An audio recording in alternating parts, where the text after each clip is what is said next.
आपला मराठी सिनेमानं कुठेतरी नेमका चुकतो आहे, ज्यामुळे त्याला जे यश प्राप्त व्हायला हवं ते होत नाही आहे. आणि ही आपल्या सर्वांना वाटणारी गोष्ट आहे. पण नेमका मराठी सिनेमा चुकतो आहे कुठे? बरेचसे लोक म्हणतात आहे की मराठी सिनेमा मार्केटिंगमध्ये चुकतो आहे, कोणी म्हणतं आहे मराठी सिनेमा प्रोडक्शन क्वालिटीमध्ये चुकतो आहे, तर कोणी म्हणतं आहे मराठी सिनेमा बजेटमुळे चुकतो आहे. या गोष्टीसुद्धा आहेत. पण आज मी तुम्हाला एक अशी गोष्ट सांगणार आहे ज्यामध्ये मराठी सिनेमा हमखास चुकतो आहे, आणि ती गोष्ट आहे ऑडियन्सची रीच वाढवण्यामध्ये. म्हणजेच आपला सिनेमा जास्तीत जास्त ऑडियन्सकडे पोहोचवण्यामध्ये. बघा, मराठी चित्रपट हा महाराष्ट्रामध्ये रिलीज होतो आणि त्याला महाराष्ट्रामध्ये रिलीज होण्यामध्ये खूप सारे प्रॉब्लेम्स येतात, हे सुद्धा आपल्याला माहीत आहेत. पण महाराष्ट्राबाहेरसुद्धा ऑडियन्स आहे, महाराष्ट्राबाहेरसुद्धा लोक आहे जे मराठी सिनेमा एकदा बघायला लागलीत तर त्यांना मराठी सिनेमाची सवय होईल आणि त्यांना मराठी सिनेमा आवडायला लागेल. पण त्यासाठी ना एक गोष्ट करावी लागेल, ती म्हणजे डबिंग. आपला मराठी सिनेमा इतर भाषेत डब करायला हवा, किंवा फक्त हिंदीमध्ये जरी मराठी सिनेमा डब केल्यानं तरी तो खूप चालेल आणि खूप लोकांपर्यंत पोहोचेल.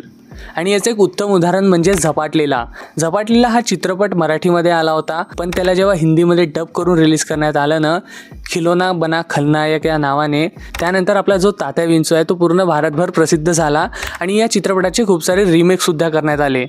पण त्यानंतर असे क्वचितच सिनेमे आहे मराठीमधले जे हिंदीमध्ये डब झालेले असतील. आणि हे सर्वात मोठं कारण आहे ज्यामुळे आपल्या मराठी सिनेमाला नवनवीन ऑडियन्स मिळत नाही आहे. कारण की जोपर्यंत एका चित्रपटाला किंवा एका इंडस्ट्रीला नवनवीन ऑडियन्स मिळत नाही ना, तोपर्यंत त्या इंडस्ट्रीचे जे बॉक्स ऑफिस कलेक्शन आहे ते वाढत नाही. उदाहरणार्थ तेलुगू फिल्म इंडस्ट्री घेऊन घ्या, तमिळ फिल्म इंडस्ट्री घेऊन घ्या. या इंडस्ट्रीचे जे सुपरस्टार्स आहेत ना, त्यांना आपण आपल्या TV चॅनल्सवर आधीपासून बघत आलेलो आहे आणि त्यामुळे आपल्याला ते इतकी काही वेगळे वाटत नाही, ते आपलेसेच वाटतात. म्हणून आपण त्यांचे जेव्हा चित्रपट हिंदीमध्ये बघायला मिळतात ना, आपण हमखास जातो. आता तर थिएटरमध्ये येतात तर थिएटरमध्ये बघायला जातो. त्यामुळे जोपर्यंत एखाद्या इंडस्ट्रीचा चित्रपट एका दुसऱ्या राज्याच्या भाषेमध्ये किंवा त्यांचे प्रेक्षक जी भाषा समजतात त्या भाषेमध्ये किंवा त्यांच्या ओळखीच्या भाषेमध्ये डब होत नाही आणि त्यांना ते बघायला मिळत नाही, तोपर्यंत त्यांना तो चित्रपट अस्तित्वात आहे की नाही हेच माहिती नसतं. उदाहरणार्थ आता आत्म पॅम्पलेट आला किंवा वाढवीस आला, कितीतरी लोकांना आतापर्यंत माहितीच नाही आहे की वाढवी नावाचा चित्रपटसुद्धा आलेला आहे आणि आत्म पॅम्पलेट नावाचा सुद्धा चित्रपट आलेला आहे. बऱ्याचशा लोकांना माहितीच नाही आहे, कारण की हे चित्रपट फक्त मराठीत आलेले आहे, इतर भाषांमध्ये डबसुद्धा झालेले नाही आहेत आणि बऱ्याचशा लोकांपर्यंत पोहोचले सुद्धा नाही आहेत. पण विचार करा, जर हे चित्रपट इतर भाषांमध्ये डब झाले आणि बऱ्याचशा लोकांपर्यंत पोहोचले तर त्यांना आपल्या मराठी चित्रपटांबद्दल एक कुतूहल निर्माण होईल की बाबा यांच्याकडे इतका चांगला चित्रपट होता, यासारखे इतर सुद्धा चित्रपट असतील, आपण बघूया. तेव्हा ते आपल्या मराठी इंडस्ट्रीकडे येतील, आपल्या मराठी चित्रपटांकडे येतील आणि आपले मराठी चित्रपट बघायला लागतील. मग एक वेळ असेल की आपण त्यांच्या भाषेत डबसुद्धा केलेला नाही, फक्त मराठी भाषेतसुद्धा रिलीज केला, तर ते सबटायटल बघून आपले चित्रपट बघतील. कारण की त्यांना आपल्या चित्रपटाचा जो कंटेंट आहे, आपल्या चित्रपटाची जी स्टोरी आहे ती आवडायला लागली आहे. आपल्या चित्रपटांबद्दल त्यांच्या मनात कुतूहल निर्माण झालेलं आहे, त्यांना आपले चित्रपट बघायला आवडत आहे. त्यासाठी मग त्यांना कोणता लँग्वेज बॅरियर राहणार नाही, ते आरामात आपले मराठी चित्रपट बघतील. पण त्यासाठी आधी आपले काही चित्रपट त्यांच्या भाषेत म्हणा किंवा हिंदी भाषेत डब होणं गरजेचं आहे. माहीत नाही की आपल्या मराठी मेकर्सना, प्रोड्युसर्सना आणि जे मोठ्या मोठ्या प्रोडक्शन कंपनी आहे हे त्यांना कधी कळेल. आणि हे करण्यासाठी तुम्हाला काही नवी TV चॅनल वगैरे लॉन्च करायची गरजच नाही आहे. आपल्याकडे झी सारखा प्लॅटफॉर्म आहे, स्टार सारखा प्लॅटफॉर्म आहे, ज्याच्याकडे ऑलरेडी TV चॅनल्स आहे. फक्त तुम्हाला मराठी सिनेमांचे राईट्स घेऊन त्यांना हिंदीमध्ये डब करून तुमच्या चॅनल्सवर टेलिकास्ट करायचे आहे. किंवा हे सुद्धा न करता एखादं YouTube चॅनल बनवून त्याच्यावर सुद्धा तुम्ही हिंदीमध्ये डब करून ते अपलोड करू शकता. आणि याचे सर्वात मोठं उदाहरण आहे गोल्ड माइन्स चॅनल. त्यांनी साऊथचे सिनेमा हिंदीमध्ये डब करू आता किती मोठा पल्ला गाठला आहे. त्यांच्या चित्रपटांची व्ह्यूज आता मिलियन्स, 100 मिलियनसुद्धा क्रॉस करत आहेत.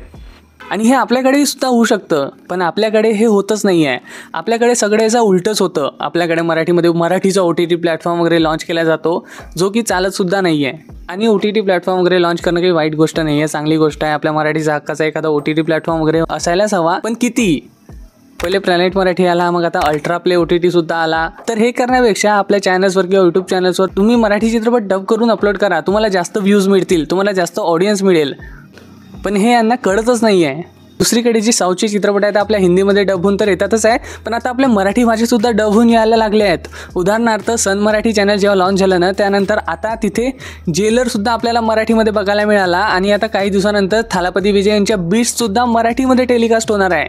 आणि आपण आतापर्यंत आपले चित्रपट हिंदीमध्ये सुद्धा डब नाही करू शकलो आहेत, साऊथच्या भाषेमध्ये तर सोडूनच द्या. त्यामुळे डबिंग ही एक खूप महत्त्वाची गोष्ट झालेली आहे. तुम्ही तुमच्या चित्रपट मराठीमध्ये रिलीज करा, काही प्रॉब्लेम नाही, पण जेव्हा तुम्ही एखादा OTT प्लॅटफॉर्मकडे जाता तर तुम्ही तुमच्या चित्रपट हिंदीमध्ये सुद्धा डब करून तिथे का बरं सेल करत नाही, किंवा आपल्या हिंदीचे राईट स्वतःकडे ठेवून आपलं जे प्रोडक्शन हाऊस आहे त्याच्या यूट्यूब चॅनलवर सुद्धा तुम्ही तो डब करून रिलीज करू शकता. आणि हे केल्यानंतर तुम्हाला जास्तीच प्रॉफिट होईल ना, लॉस तर होणार नाही.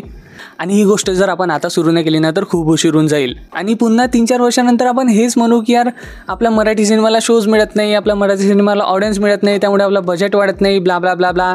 आणि त्यामुळे ही डबिंगची जी गोष्ट आहे ना ही फार महत्त्वाची आहे. आणि या गोष्टीबद्दल मलाच नाही, तुम्हाला सुद्धा वाटतंय की यार आपले मराठी चित्रपट हिंदीमध्ये का बरं डब होत नाही, याचे कमेंट्स मला यूट्यूबवर इंस्टाग्रामवर येतच असतात. पण त्याला मी काय उत्तर देऊ, कारण की माझ्याकडे काहीच उत्तर नाही आहे. जोपर्यंत आपल्याकडचे मेकर्स प्रोड्युसर्स करणार नाही तोपर्यंत ते होऊ शकणार नाही. आणि हे जर झालं नाही तर आपण इतके चांगले चांगले चित्रपट बनवून सुद्धा आपली इंडस्ट्री ग्रो होणार नाही. आणि हीच एक खूप मोठी खंत आहे.